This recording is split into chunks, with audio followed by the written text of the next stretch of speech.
Hi, everyone. Good morning. My name is Fleur Callender, and I am the DI Manager for Ecosystems and Community at National Grid. I am also an active member of AABE-NYMAC, and I'm really, really excited to be here today. The title of today's session is Finding Success as an Entrepreneur, and we have an esteemed panel here who, in their own rights, are SMEs in this space.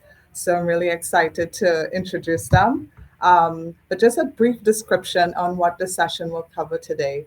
We know that starting a business is no easy task, and research has shown that 21% of startups fail in their first year, 30% in their second, 50% in the fifth year, and 70% in the 10th year. So I'm really excited to talk about just being an entrepreneur as it is today. We're coming out of a pandemic, and we're seeing new things, new innovative ideas coming up. So our panel today will discuss what are some of the common challenges faced by business owners and ways to overcome them. You will hear about best practices for managing your business and articulating your innovative ideas. So, with that, I will give a brief intro to our speakers. And our panel will include Lynton Scotland, who is the Chief Procurement Officer for Edison. We have Carolyn Green, who is the Managing Partner for Energy Capital Management. We have Michael Gartner, who is the Chief Diversity Officer at the MTA. And if she is on the line, but hopefully joining us soon, is Carla Hunter Ramsey, who is the Director for Supply Chain, Corporate and Social Responsibility at National Grid. Now, with that, I'm going to start with the first question. And this question is going to go to Lynton. And in fact, it's going to go to all the panelists that we have here. And the question is, Lynton, tell us just a little bit more about yourself. Tell us something about your company and your supply diversity program. So, Lynton? Yes, thank you so much, Flo, and appreciate the opportunity to be here today and to join with this esteemed panel. I have known Carolyn for a long time, as we are both members of the Executive Leadership Council. But mention a little bit about myself. First of all, I recently joined Edison about 6 months ago, but prior to that, I was the Chief Procurement Officer at WL Gore, which is a company behind Gore-Tex. But most of my time has been spent, my career has been spent in engineering, sales, marketing. So over the years, I've worked for companies like DuPont and also in the energy space for NRG and also for Hercules. So I'm a chemical engineer by profession, but spend a lot of time in sales and marketing and in various roles over the years. But today I want to talk a little bit about Edison, and which maybe we'll go to the slides and I'll talk a little bit about what we do with supplier diversity. So if we could tee up the first slide, that'd be great.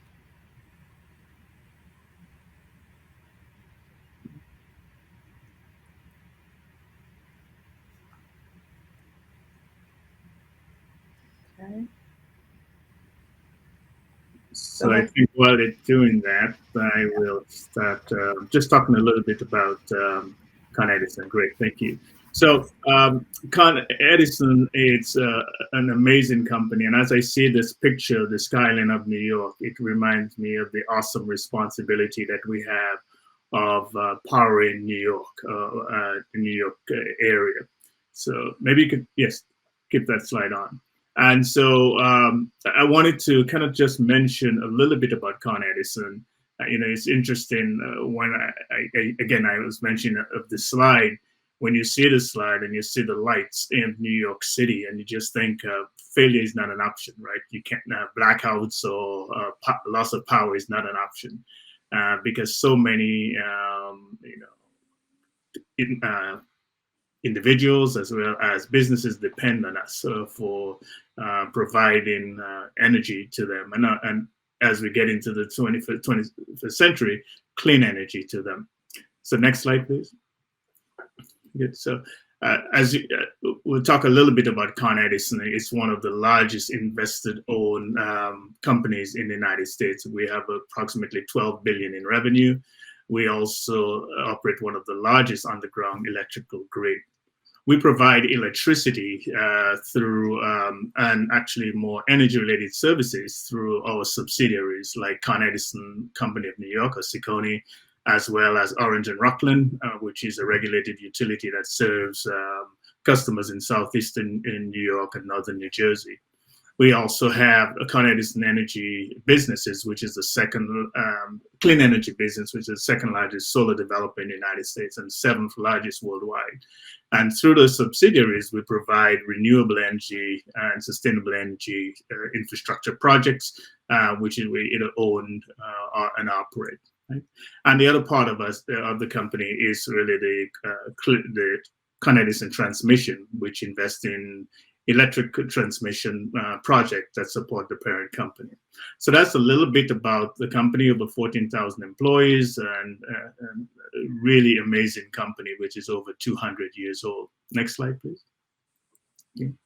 So when we think of Con Edison, really in terms of suppliers of what we do with supplier diversity, but also it starts with diversity. And it's really driven by our executive leadership, starting with our CEO, Tim Corley. And one of the important things is Con Edison was one of the signatory companies that signed the CEO Action for Diversity and Inclusion. And we followed that commitment with even this, our commitment to CEO Action for Racial Equity and focusing on business diversity. So you'll hear business diversity more so than supplier diversity. With the CEO Action for Racial Equity, and also forging collaborations with HBCUs. Relative to our supplier diversity program, it is one of the oldest programs in the nation, given that Con Edison is over 200 years old, almost 200 years old. And it was started in 1969, shortly after the assassination of Martin Luther King. We spent over $2 billion with MWBEs in the past few years. And our focus for the next few years is really to significantly increase our MWBE spend. This is integrated in everything that we do in our procurement processes, and as we embed supplier diversity in our supply chain. So all our buyers are required to engage our MWBE team and for any RFP that's over $100,000. And that gives them the opportunity to suggest MWBEs that could be added to our bid list. So that's an important part of what we do. Next slide, please. Okay, so when we think of Consolidated Edison, what we're looking for in our suppliers, really a commitment to safety. So safety is so important in everything we do. And I tell you, having worked for a number of different companies, the commitment to safety at Con Edison is world class. And we see that in our performance. Also quality. So we're looking for companies that are really doing a good job in safety, quality, excellence to customer service, and also cost competitive solutions. And the other part of it is really innovation. We're really looking for companies that are innovative in that space, and they align to our corporate priorities. Again, our corporate priorities being safety, customer service, and then operational excellence. Okay. Next slide. Okay. So just wanted to mention there's a partial list of the things that we services that companies can provide to us. And it starts in our construction and services business, general supplies, and you'll see materials as well as services and repairs, computer services, a wide range of products that we purchase for our business. And as we look to the future, even more of a clean energy, we'll be looking for suppliers who are really innovative in their approach and bring unique solutions to us. So that's going to be important as an entrepreneur doing business with Con Edison. Okay, next slide. So this gives you just a quick overview of some of the things that we do, and I wanted to just really highlight if you would like to contact us. We put out the list of our supply diversity team, and it really starts with Michael Jones Bay, who many of you may know, and he's been doing a great job with the rest of the team in driving that effort over the years, and really looking forward to continue to drive that effort in the next as we continue. So this is just a quick overview of Con Edison, a little bit about myself, and I'm really looking forward to the discussion that we'll be having today. Thank you. And thank you so much, Lynton.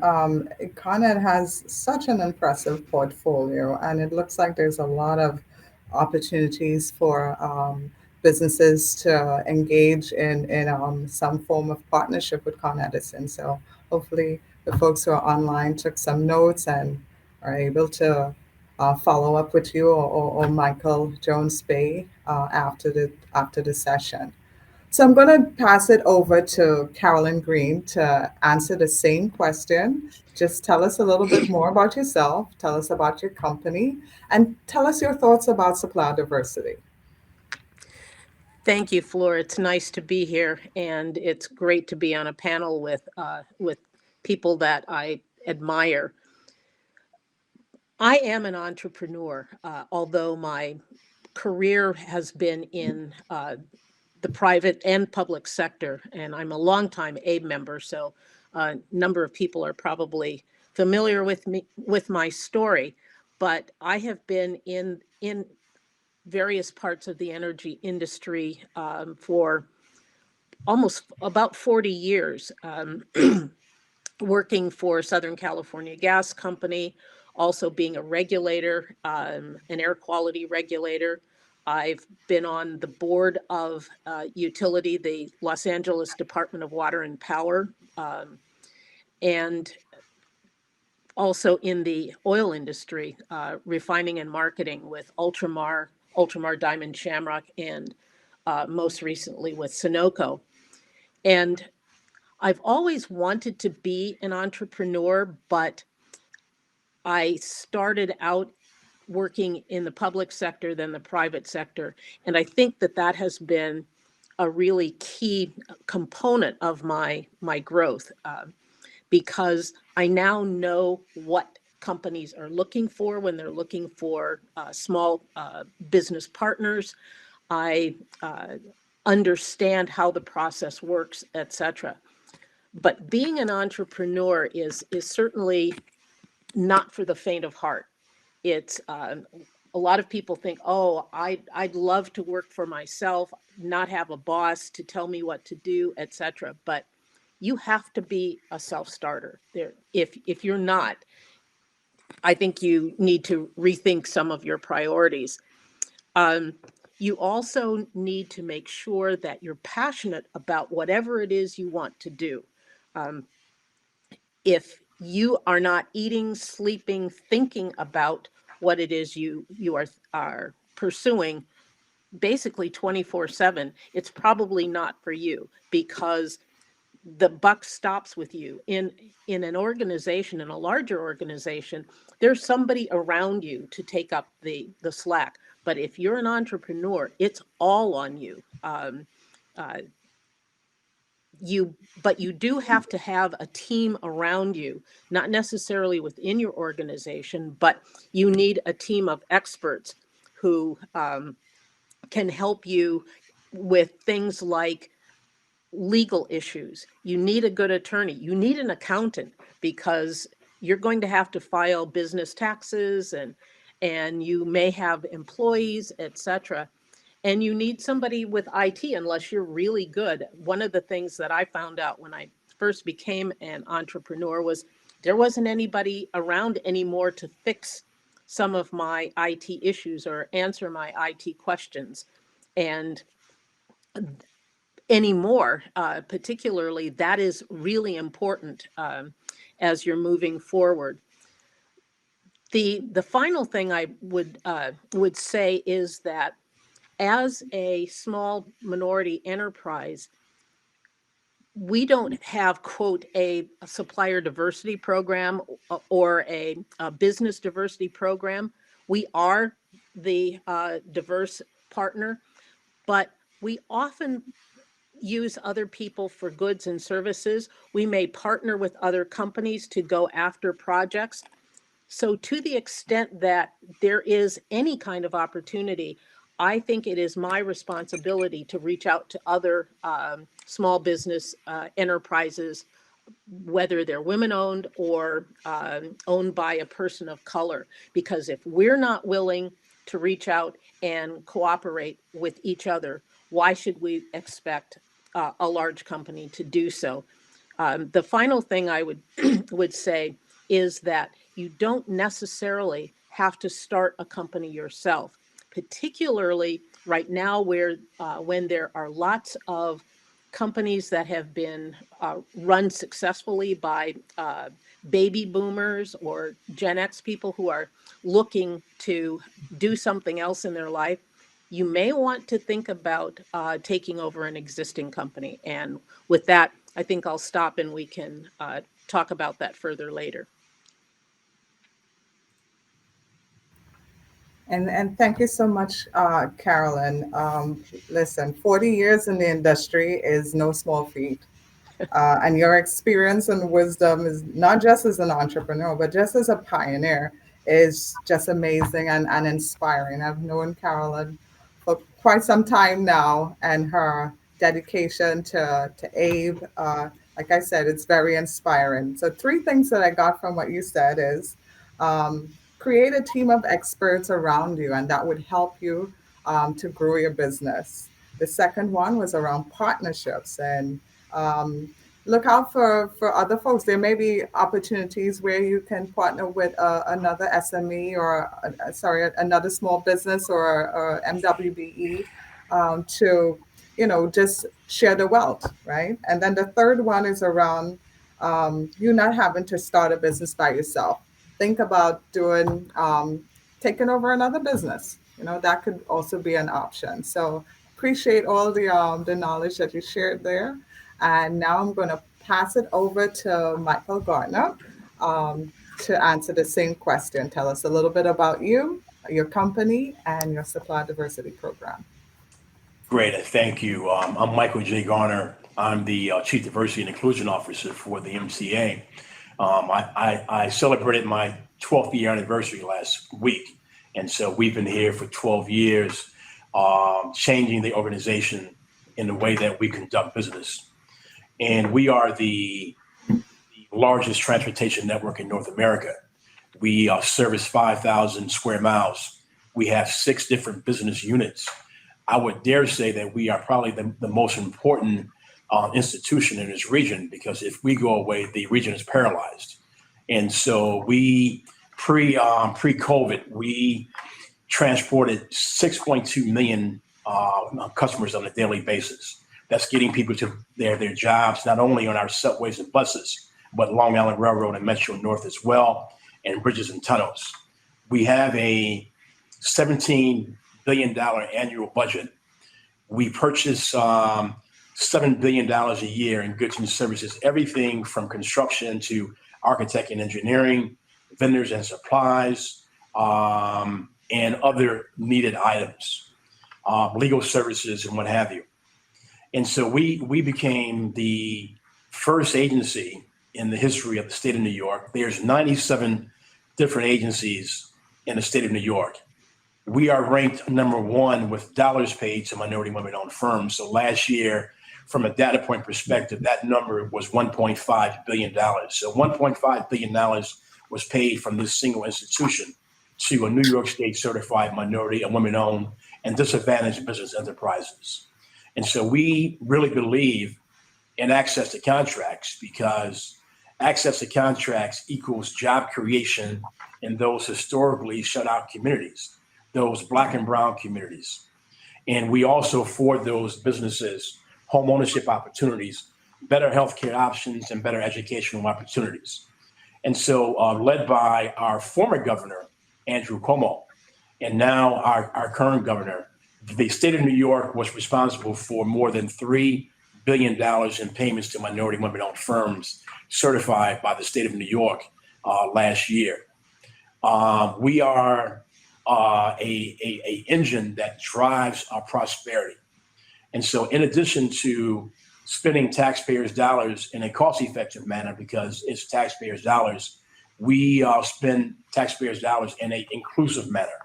And if there's any barriers to entry that would prevent us from doing so, it is up to us to not be blinded by problems, but focus on solutions that's going to allow us to spend taxpayers' dollars in an inclusive manner. If that means going to Albany and changing state law like we did so we can create a small business construction mentoring program, which we did. And so that program that we created for small contractors, we afford them the opportunity to work as prime contractors to us on contracts from 100,000 up to 3 million. And that's a game changer for smaller construction contractors who a lot of times have a history of only working as subcontractors, not being paid for 6 months, not being treated fairly. And so we changed the state law that now we now have a program where we design and debundle larger construction projects into smaller packages, and we allow those firms to bid to us as prime contractors. We waive bonding because we have a internal bond program where we wrap them up with our bonding, because under ordinary circumstances, if you're not bonded in the state of New York, you cannot work for any city or state agency because it'll be in violation of the New York State finance law. We then went out and we hired Carla Federal Savings Bank to issue loans. So any contractor that wins a contract in our small business mentoring program, they have the ability to apply for a loan up to $900,000 per contract. And so there's been about 135 loans approved. And so we solved the issue of access to capital here at the MCA. And so as we move forward here at the MCA, we're going to move forward in a inclusive manner. And we pride ourselves in affording opportunities to firms who have historically been shut out so they can share in the MCA's capital budget that we have right now. Thank you. And thank you, Michael, for that. Thank you for sharing. I mean, these numbers that you shared were quite impressive, especially for small businesses and MWBEs. So my suggestion with the information that you shared to who's on the line is that Michael mentioned that they're focused around solutions, right? And they're actually providing a support system for MWBEs where there's access to contracts, there's access to capitals, there is mentorship programs that's involved with the MTA. So take advantage of this information and look into them and see if there is an opportunity for you. So thank you again, Michael, for sharing that information. I want to take this opportunity now to welcome Carla Hunter Ramsey, who just joined us. Waiting on you, Carla. I'm glad to see that you're able to join us. So, Carla, we've just been going through the introductions. Carla, like I mentioned to the audience before, you are the Director of Supply Chain, Corporate and Social Responsibility at National Grid. So I'm going to give you the opportunity now just to give us, to tell us a little bit more about yourself, tell us a little bit more about National Grid and the Supply Diversity Program. Carla? Absolutely. Thank you. I hope you can hear me. The platform's now working well for me. Wonderful. Yes. I want to start by saying it is an honor to be on the panel with Michael Gardner and Lynton and Carolyn to share what those opportunities look like for minority and women-owned businesses, and specifically as relates to National Grid and its program. I have some slides that'll help support my talking points. So if you could please pull up the slides. Michael, we actually have something in common. I've been with Grid now for 12 years. So I'm excited about some work that I am now engaging on. Actually, my title is Director of External Affairs and community engagement. So there's a lot of work that we're going to be doing together in the future, Michael. So I'll be reaching out to you afterwards. So if you can take me through probably next couple of slides. Yeah, so I'm going to, so this is basically, I can just one slide back for the agenda. So I'm just going to give you a broad overview of National Grid and who we are and our service territories. And I'm going to talk about responsible business and what does that mean for National Grid, and specifically, what does it mean for supply diversity? I'll do a brief overview of our MWBE action plan. And then I did not want to leave today without this fantastic opportunity that we have in place that I'm hoping those who are in the audience can participate with our partnership with Ascend Long Island and Project C. Next slide, please. Next slide. So just a little fact around National Grid. So, you know, National Grid is an energy company operating in the UK and in the United States, and we do play a vital role in connecting millions of people to the energy they use on a daily basis. In the UK, we own the high voltage electricity transmission network in England and Wales. And unlike in the UK, in the US, our gas and electricity business in the US is a supply energy that goes directly to the customers. So if you go into the next slide, this is just a little bit about our New York business. So we own and operate the electricity distribution networks in upstate New York and Massachusetts. We own and operate the electricity transmission facilities across the Northeast, and we own and operate our gas distribution networks across the Northeastern United States. So National Grid has got a nice presence inside of the United States in the work that we do. Next slide, please. Next slide. In October of 2020, we launched our 2021, I guess time moves rather quickly, right? No, 2020, sorry. We launched our Responsible Business Charter. And this charter is a 10-year charter that sets our course out and explains what National Grid seeks to do over the next 10 years. It's about leaving a legacy for future generations. And we've got 5 pillars in which we operate in, and we've made commitments and ambitions across those 5 pillars. But I wanted to make sure that you understood that supplier diversity is a key part of that future. So just some of the call outs in the charter, we have a pillar that's called the economy pillar.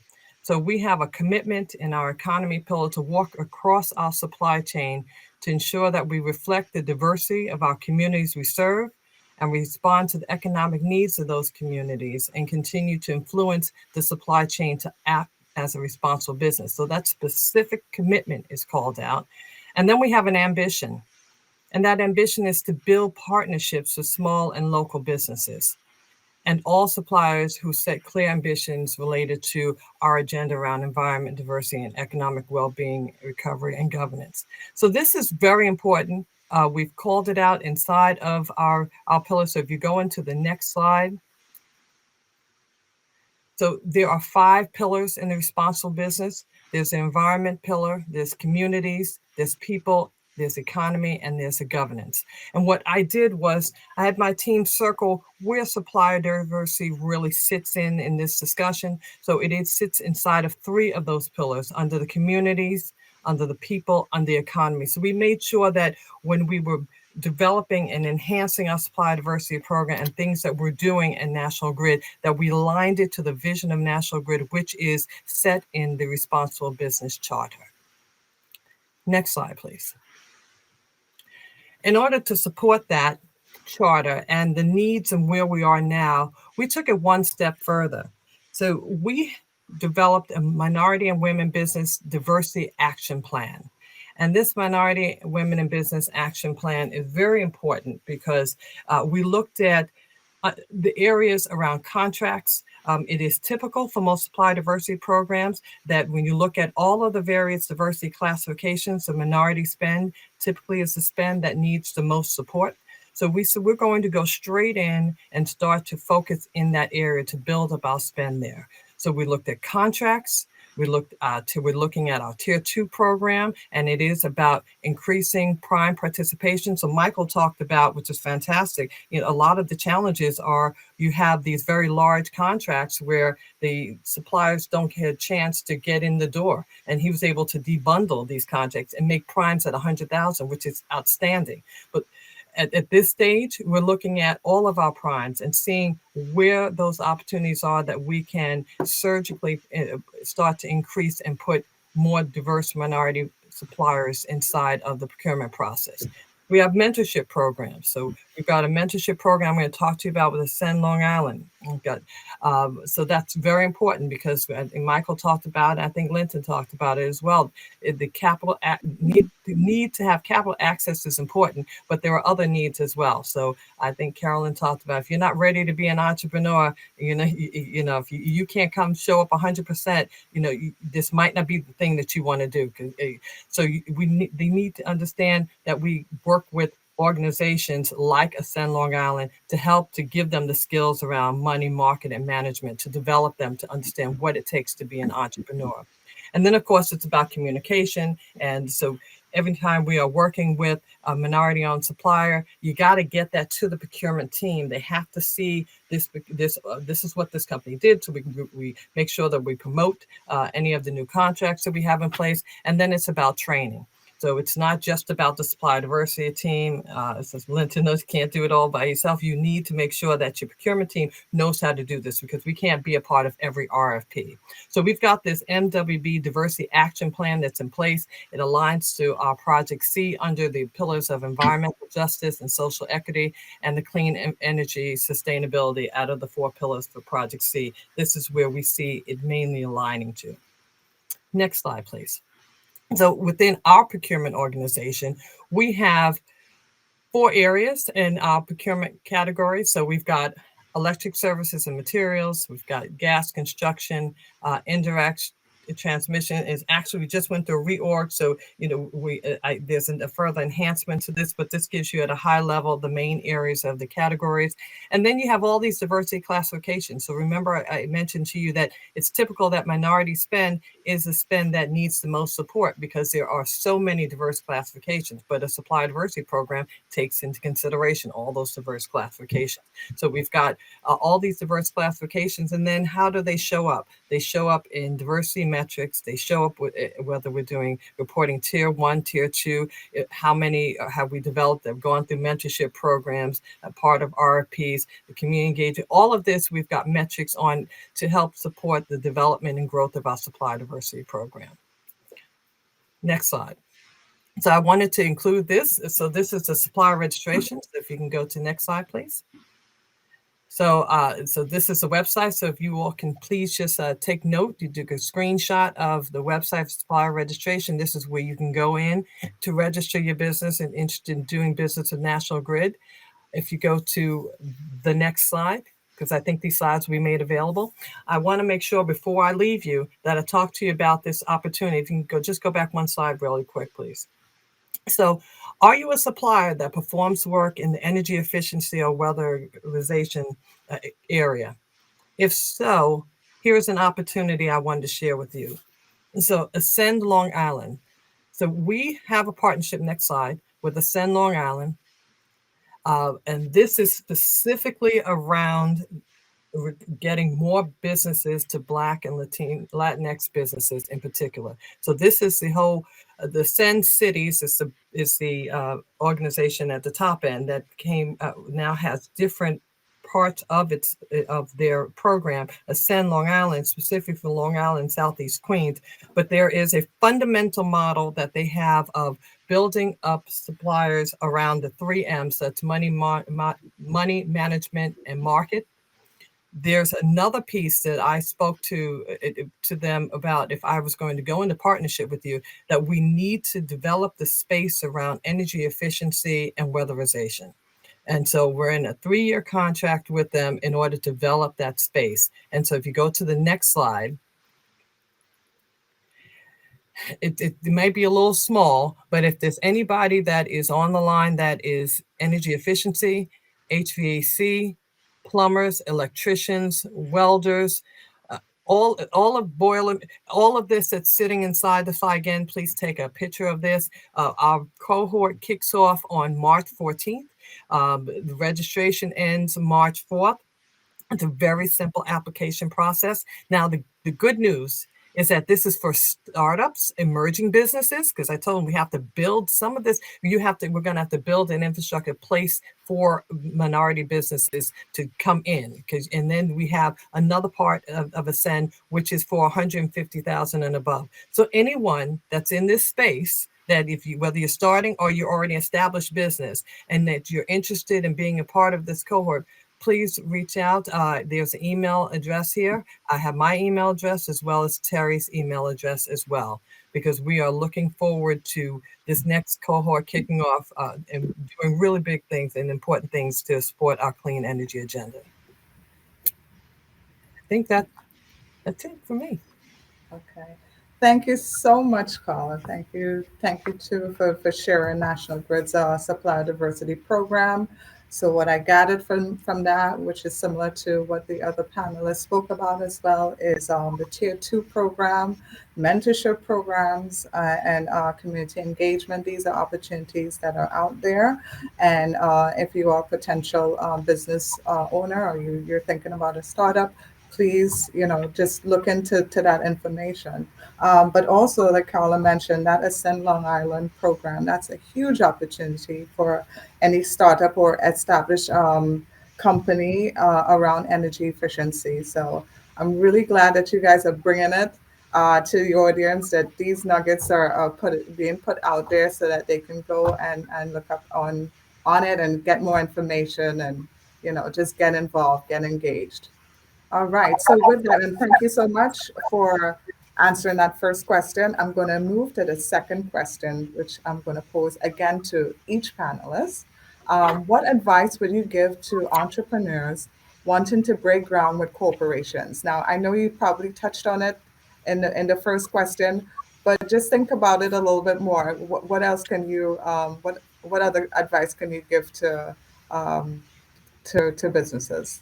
And I'll go down. Carla, let's start with you. What I would say, as far as breaking ground, partnerships are going to be key.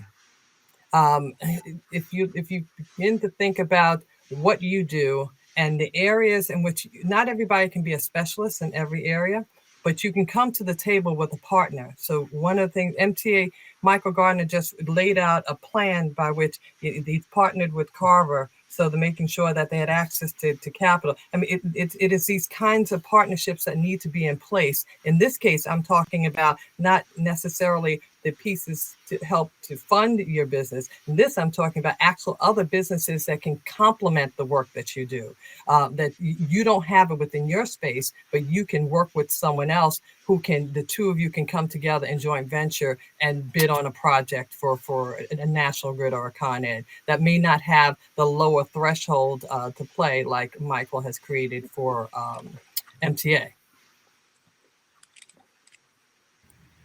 And thanks, Carla, for that. So Carolyn, what's your take on this question? What advice would you give? Two things. First, do your homework.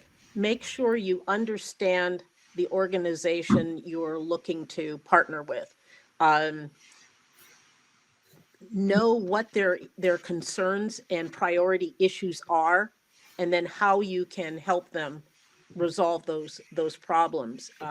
Not everybody is going to need your skills, so target your ask to the appropriate area and make sure that you're a problem solver for them.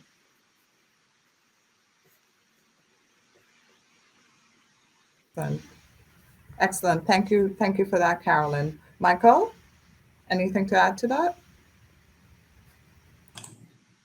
Yes, Carolyn hit the point. You must do your research. You must know who the key decision makers are.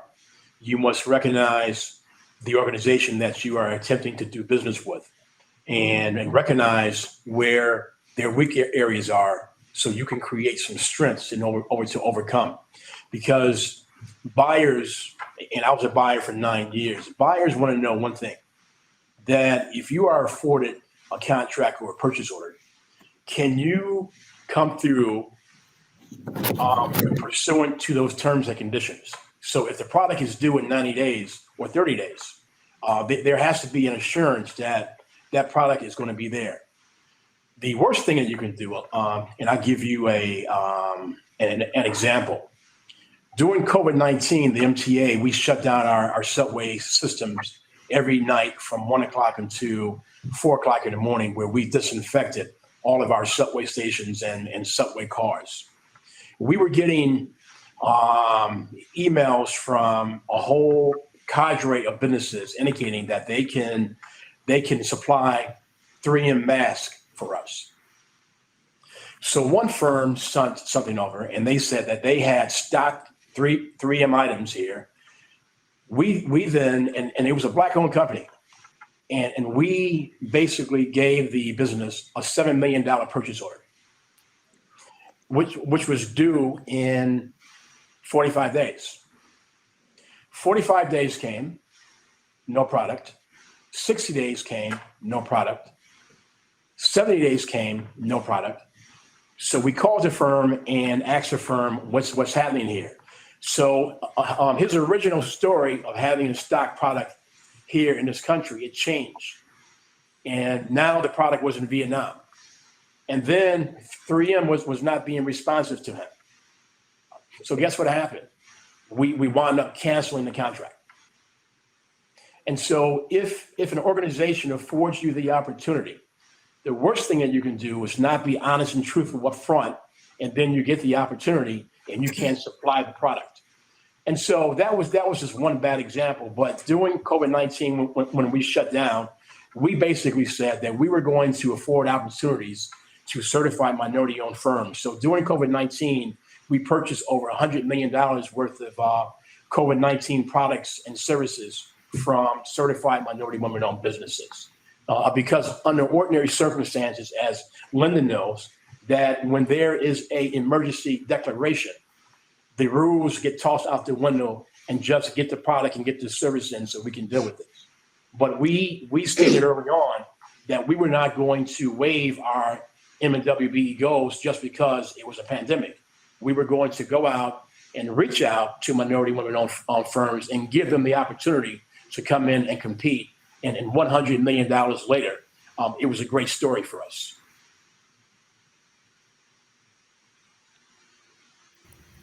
Excellent. Thank you, Michael.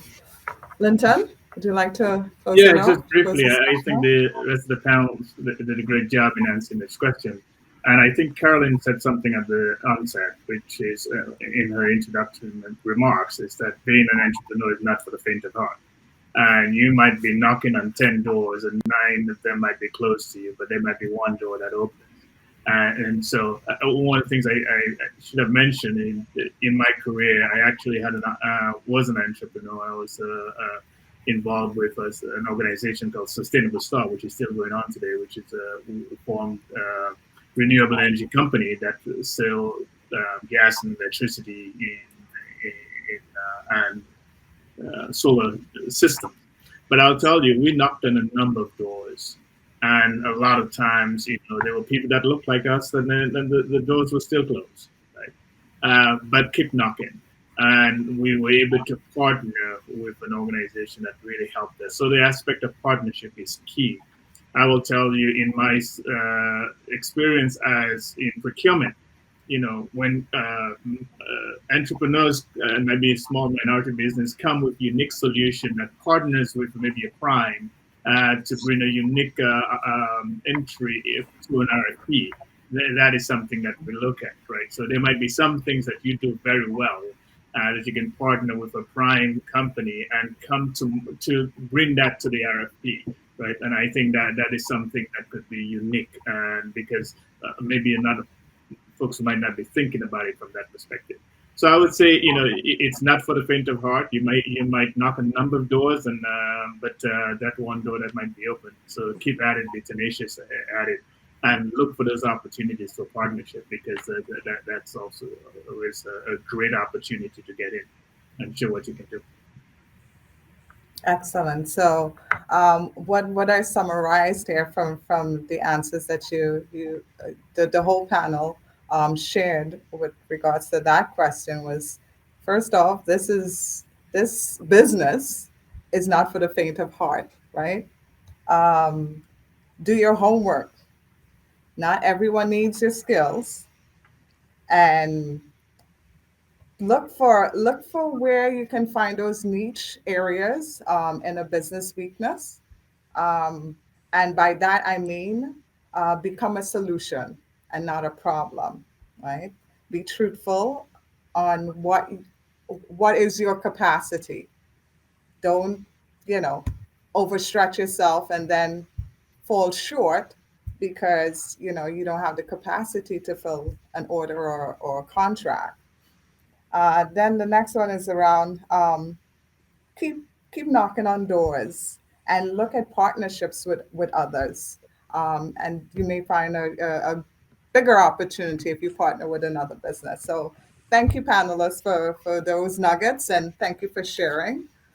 So now I'm going to go into a round of questioning, just assigning to one or two of the panelists, right?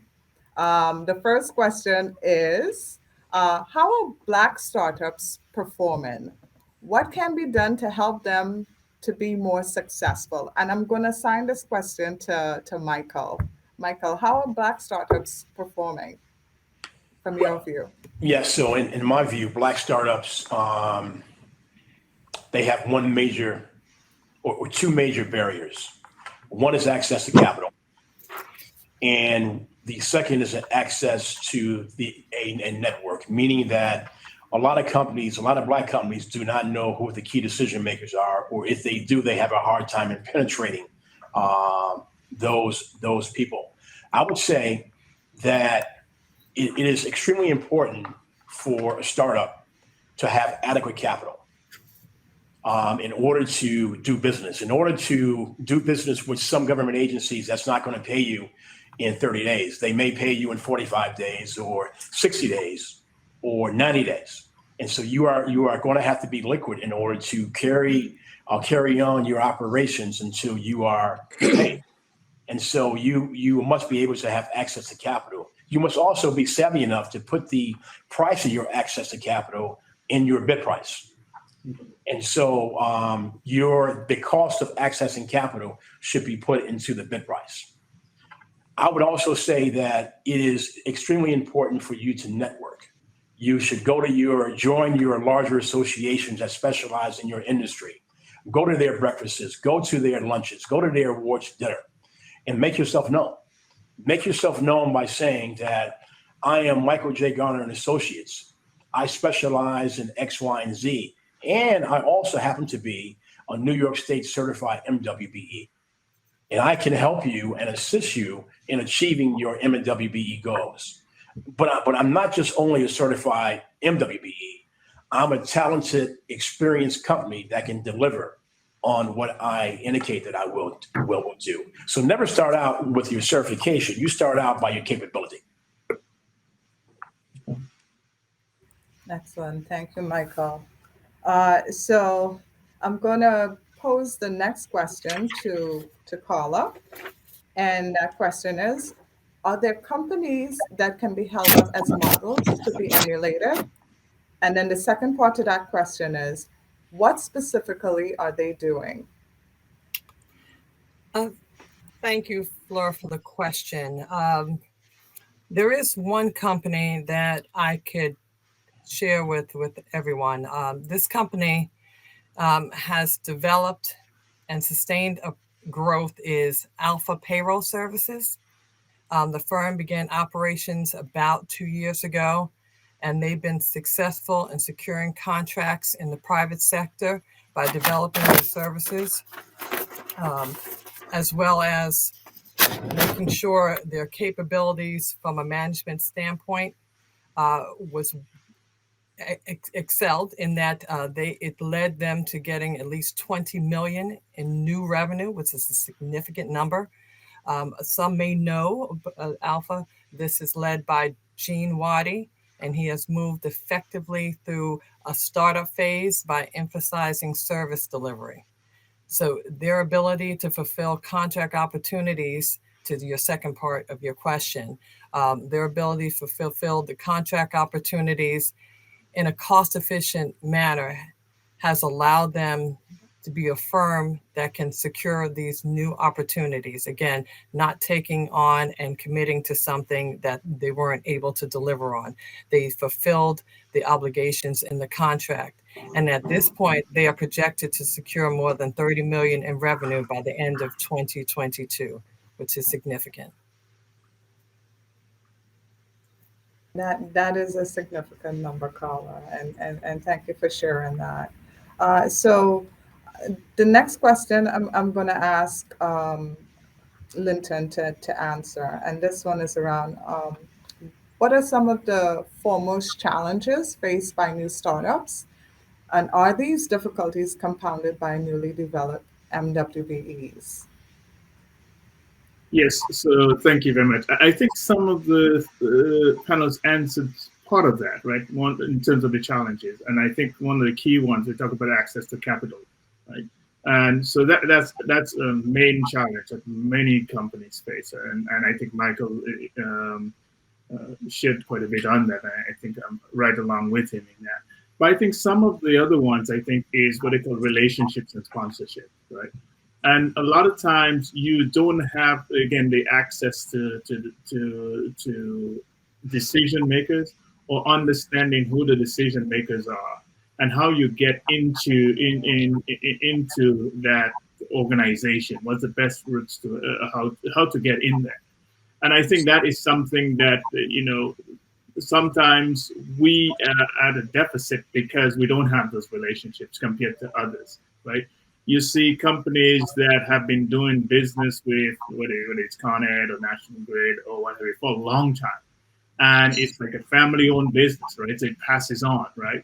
And a lot of times, you have this reference, oh, we should call this person, right? And we are not the folks so called, right? So I think that, access to capital, as was mentioned, but also the relationship and sponsorship. And then I think that's a big one. The one thing I've mentioned is that more and more folks are hearing more about supply chain, right? And supply chain is more in the American lexicon than it has ever been before, right? And you've seen a lot of African Americans who are in that space, where there's chief procurement officers like myself and what have you. And so there's a cadre of folks that might be able to help in that space. And I think understanding who those folks are, where they're placed in organizations, I could tell you a number of people that I like myself, who might be either chief procurement officers, vice president of supply chains. We got to access those folks because they can provide insight, and that's where I talk about the relationship and sponsorship. That is key. So I think tapping into that, and as minority companies, it's a huge thing. It could be huge. Excellent, and thank you for that, Lynton. So my next question is going to go to Carolyn. Many existing small businesses, including some that do business with maybe your company or the National Grid, it could be Con Ed, are owned by founders who may be reaching retirement age. How can potential entrepreneurs find these opportunities? Well, particularly for our audience here, I'm assuming that many of you already work for Con Ed or National Grid or MTA and the like. So you have a unique opportunity to look around you and see who is doing business with your organization. Get to know those folks and find out what their strategic plans are. I should put in a plug both for AABE, the New York Metro Area chapter, and National, and the Executive Leadership Council. Both of those organizations include African Americans at the highest levels of their organizations, people who are in the C-suite, people who are running business units, etc.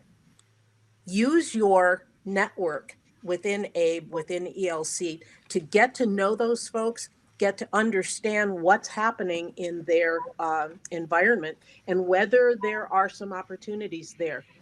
Just an example, at least for me, what happened was I decided when I left Sunoco that I wanted to invest in small companies in the environmental or energy space, and started networking with the National Association of Investment Companies. That's an association of companies that either are minority owned or operate within the minority community space, and they provide private equity funding, etc. Through them, the opportunity to invest in professional environmental engineers came to me, and it's an area where I know about because I've spent most of my career in energy and in environment. And two, the owner was looking to make a transition. So being out there, understanding what's happening within your community is definitely a way to go. Often what you can do instead of necessarily buying the company, you can maybe go to work for that company and start transitioning so that you have an arrangement with the owner that you will become, let's say, the chief operating officer for some period of time, and then take over when that person exits. But again, as Lynton and everybody is saying, it's a matter of relationships, developing that relationship, one, developing a network, two, so that you are privy to these opportunities as they happen. Look within your community for those opportunities, whether it's Rotary, Kiwanis, the Elks Club, whatever it is, your church you may know people who are entrepreneurs who are looking to make a change in their lifestyle, especially now with COVID, with, quote, the great resignation. That provides all sorts of opportunities for people who might want to get into entrepreneurship, but don't necessarily want to start something up. You can build a better mousetrap, or you can improve the mousetrap that's already there. Thank you, Carolyn. Thank you so much for that. I want to give an opportunity to the audience to raise their hand if they have questions or that they would like to pose to the panel. So please, if you can, use the chat function and place any questions that you might want to ask our esteemed panel here today. That would be great. But I also have a follow-up question. This is around us coming, kind of transitioning out of the pandemic a bit, but also there are a bunch of utilities here, and we're also going through an energy transition. My question is, what are the emerging areas of opportunities here, as you see it? I know there, Carla mentioned the Ascend Long Island program around energy efficiency, but in your specific area, what do you see as the emerging areas of opportunities for small businesses or MWBEs? I would say for us, it's construction. We have a $54.8 billion capital program over the next 5 years, and we're going to be spending $54 billion in construction.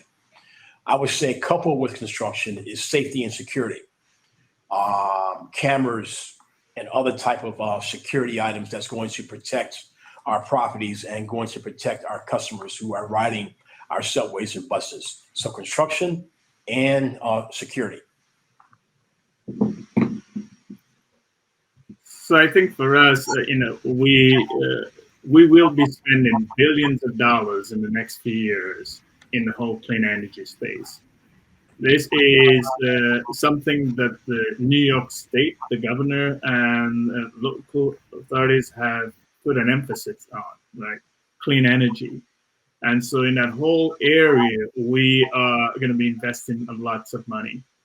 And so as we think of how we invest that money and who we partner with and what organizations that is geared to help us in that, I think that's a tremendous opportunity for minority companies and to participate in that, right? We see a lot of things going on relative to electrification and the charging stations and smart grid and all of those things, right? That it is so on the general supplies, we'll be looking at that in construction services, in trenching, in excavation, in the whole area of climate resistance. When you think of systems that are now better suited to deal with storms, right? So you think of underground trenching for wires. All of those areas, it's going to be more. We'll see more and more. So there are two fronts, right? On the clean energy side, but even on the storm resistance, right, and emergency preparedness and all those areas. So we see an opportunity for that to partner as well as to provide services that we will be looking for in the next few years. Yeah, and I'll just I'll just add on to what Lynton talked about, because it is billions of dollars, ladies and gentlemen, that is going to be invested by between Con Ed and National Grid over the next many years on the road. And getting in the clean energy space is critically important. This is a time, if not ever, for us to get in the ground level, and doors are opening up for you to get there.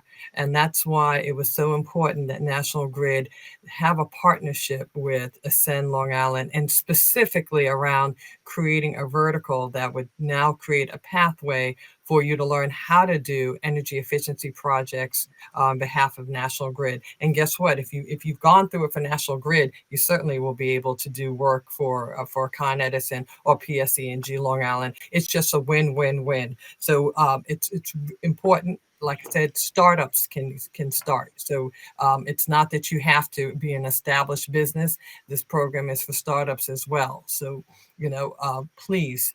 This is the place that you want to begin to think about when you talk about emerging trends. It is in the clean energy space.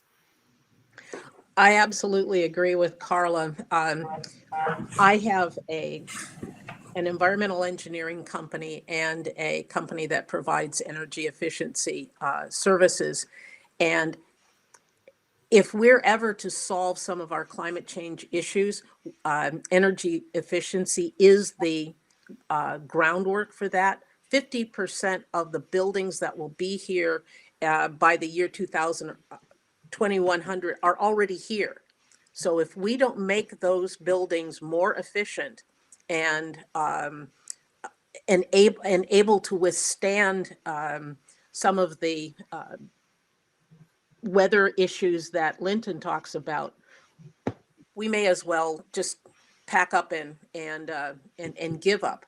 So that clearly is one of the issues, but also certainly for me, a person who's in the environmental space, as utilities transition to an all-electric future and a clean electric future, there are going to be all sorts of legacy issues that they're going to need to deal with, and professional services firms like mine can help them resolve those problems.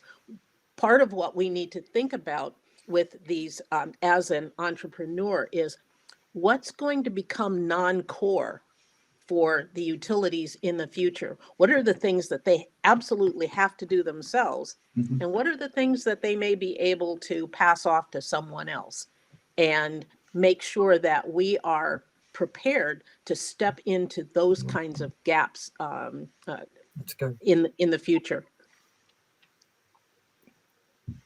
Right, and thank you, Carolyn, for that, because it kind of touches on the question that I had, my follow-up question to that.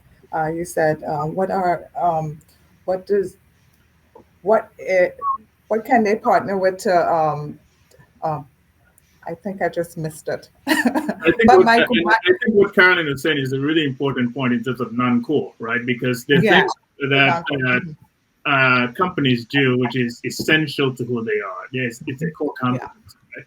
But there are other yeah, things that they will be transitioning and say, you know what? Instead of doing this, let's get somebody else to do it. So it's make versus buy type of decisions, right? So Mhm. it's either we do it ourselves or somebody else do it for us. And there are right. opportunities for those long-term contracts to do that and provide that service to that company compared to the company doing it themselves. And we've seen that throughout the industry, right? We saw that in the automotive industry, in parts and component parts, and we'll be seeing that also in the utility industry because utility companies are going to be focusing on what's core to them, right? But the rest of it, it's like, why should we do that?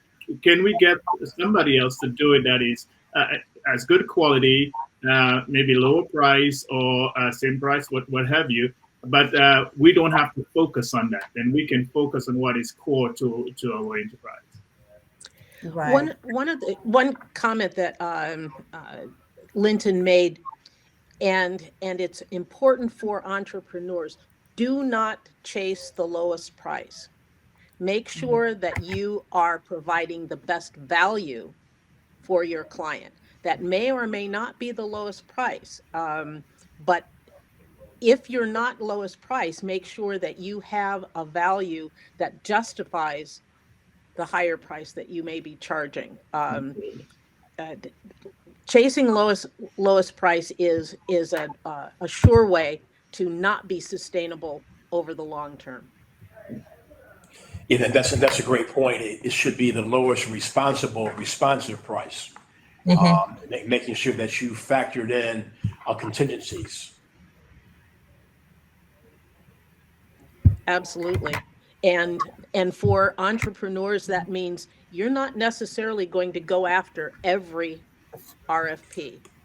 You're not necessarily going to go after every utility in your area or every company in your area. You need to pick and choose what are the best fits for your organization and where you want to be in a year, 3 years, 5 years out. And you need to be doing strategic planning all the time, looking at what your environment is and what you think it's going to be and how you position your organization for that. Wayne Gretzky has the perfect comment. He says, "I don't look where the puck is, I look to where the puck is going." And that's what you Okay. have to do as an entrepreneur. Great quote there. Great quote there. All right, excellent. So I am not seeing any questions coming from the audience. And Turin, if you're on the line, if you're seeing any, if you can share that in the chat, that would be great. But we still have a few more minutes, and I still have like about two more questions to pose to the panel. One of them, and Carolyn, I want to hear your thoughts around this, is how do startups or small businesses, MWBEs, how do they work around the stereotypes or the stigmas that's attached to MWBEs, whether it is they're too small to take on a large contract, or they may charge more than other companies. How did you navigate yourself around stereotypes like that? And I also want to pose a question to, the other panelists as well, as what are the things that they can do to break ground and get away from those stigmas? So Carolyn, I'll start with you. Well, in fact, I have an even better one, and that is that when people found out that an African American woman owned an environmental engineering company, the first question was, "Is it a front?" Mm-hmm. the assumption being that, Mm-hmm. oh, an African-American woman could not possibly know anything about this area. She must be fronting for somebody else. And part of the issue is making sure you are the face of the organization in those meetings and you're speaking up. I'm just nerdy enough that as soon as people start talking to me, they say, "Oh, well, yeah, I guess she doesn't. She is the owner of this company, and she does know what she's talking about." But couple of things. One is making sure you have projects that you can point to as successes. Another thing is partnering with large firms, not just partnering with other small firms like yours, but for me in the environmental space, I make sure that I'm partnering with some of the biggest names in the industry, and they are bringing my company to the table, not just because we are a woman and minority owned firm, but because they have an experience with us and it's a good experience. They know our work and they can advocate on our behalf as well. The interesting thing is that, at least in some markets, what has been happening is that we have partnered with companies for some period of time. Our revenues have grown with our client, and now our client is saying, we want PE to be the prime, not the large company. So you get to grow in an area and show your worth, and your client itself will say, we think this company is ready for the big time or prime time, and we are now prime on some very large projects that heretofore we were the sub on. So I think that's an interesting, Fleur, you raised a really important question, and I think we hear that across the board, right? And I hear it also even with suppliers, prime suppliers, when we ask them about partnering with other companies. So it's what I call the myths versus the reality. So the myth is that well, they're more expensive, it's going to cost you more, or they're not as qualified, or what have you. And you hear the same type of things when it relates to D&I, right? In terms of candidates. Well, we're lowering our standards and what have you. So I call this the myth, right? The reality is that in a lot of cases, you get an entrepreneur who is really qualified, as Carolyn says, right? Really knows the business, right? And who can bring so much unique solutions to that, right? And so that's something whenever I hear that, I try to knock it down immediately. And I'll tell you, just recently, so I had some discussions with our key suppliers, and one of the things we were talking about is the second tier spend, or what the minority spend. And as soon as I hear that, it's like, well, it's very difficult to find them, or it might cost. It's like, no, that's the myth, and I reference it. That's the same thing you hear relative to D&I, right? So let's not start with that, because once you start with that, you're already setting up that you're not going to be successful, right? Let's not start with that. And then the reality is that in most cases, and in a lot of cases, those suppliers are really good. They just don't have the opportunity. They may not have access to capital. They may not have the relationships. They may not have those things. So let's build up on those things, right? And we'll see what they can do. And in most cases, my experience have been they've been. Yeah. So I would say all great points, great question, Fleur. I want to turn it back to the organization, because it's a cultural thing. You have to have a culture of acceptance within your organization. I worked for a family business. I think most of you all know. I worked for my father back in the 80s and the 90s when there were set-aside programs. It was a printing company. My father's African-American. He's now gone on. And in Long Island. And so I understand the barriers that exist working with corporate America. And now, having been in corporate America for 12 years, there's a culture that needs to be created, and and individuals have to have an open mind. So you start with challenging. That's part of our job. So we need to challenge and bring back to the buyers when the decisions are being made. And like you said, it's not the lowest. Don't chase the lowest. I remember those conversations with my father years ago when we were trying to be always the lowest. But then we had to show the value proposition and making sure that what we put in the bid package also outline, this is all of my costs, so that they can see it. And perhaps there's some pieces in here that others didn't add in that causes it to go up, but it could be we're lowering your risk. It could be added value, but we made sure that it was called out in there. And so it's part of our jobs on the inside to kind of challenge back to our procurement organization when they're making decisions why this particular supplier was not selected, because it is the unconscious bias or sometimes bias that can show up in the decision making. So that's number one. That's from the standpoint of the organization. From the standpoint of the individual, I remember Kobe Bryant said, you have to perform. You have to perform. They expect you to perform. So you have to go in with that level of confidence. I think Michael talked about and saying, I am Carla M. Hunter Ramsey. I specialize in this. I'm also MWBE, and this is how I can help your value proposition. You have to have that level of confidence. And then back to Carolyn, where you can point to projects that you have also done to make sure that you kind of address those conscious or unconscious biases in their head to say, okay, all right, so let's give that person an opportunity. But you yourself have to just be secure and confident in what you bring to the table. So I think it just gets approached from both angles, dealing on the inside and then dealing with you individually, that you can and you are capable of bidding on this contract either by yourself or with a partner and performing.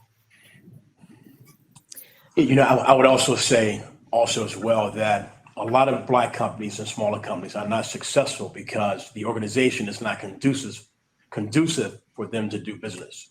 For example, not having access. We talked about Jackie Robinson in Major League Baseball breaking the color barrier in 1947.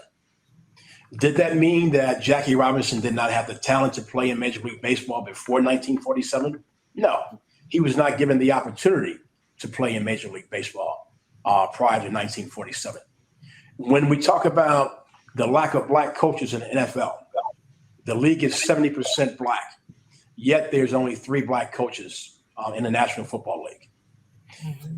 Black coaches are not afforded the opportunity to perform and ascertain jobs in the National Football League. They're not given the opportunity. Once a firm is afforded an opportunity, there must be a supportive environment that's going to support that Black company. For example, we just had the ability to finally diversify our core business of transportation. We just recently awarded a $272 million contract to an Hispanic-owned company based in the South Bronx. What does that mean? That means that 6 months ago, we awarded the contract. There's been people in the organization that says that this company is having a hard time in galvanizing and getting up to speed. So I said in the most recent meeting this week, I said, listen, no company has the ability, white, Black, or indifferent, to obtain a major contract without experiencing growing pains and a learning curve. And so we need to support this company the way that we do any other company. And so Black companies must have the ability to not only ascertain and win contracts, but once they win contracts, they must be supportive so they can be successful. Because when that company is successful, it's a win-win for everyone. I will say on behalf of small businesses, we tend to be more nimble than a large organization, so we can pivot more quickly generally when circumstances within a marketplace change. Just as an example, with all of the resignations that are occurring now in corporate America, my engineering company is hiring, and we're getting people from some of the large engineering firms who want to come work for a smaller organization because they'll get a chance to shine, because they'll get a chance to work on a wide variety of projects rather than be pigeonholed in one area or another. One of the barriers that Black companies in particular have is the lack of size. The overwhelming majority of Black firms are 1 or 2 person firms. And so what we've got to do is have a mindset that we're going to grow. We may be 1 or 2 people now, but we need to think about becoming 5 people, and then 10 people, and then 50 people, so that, one, we can hire people within our community, because we tend to be the ones who hire other Black people or other people of color. But 2, it allows us to take on those bigger projects and be able to perform them if we are growing, and that should be part of our business strategy.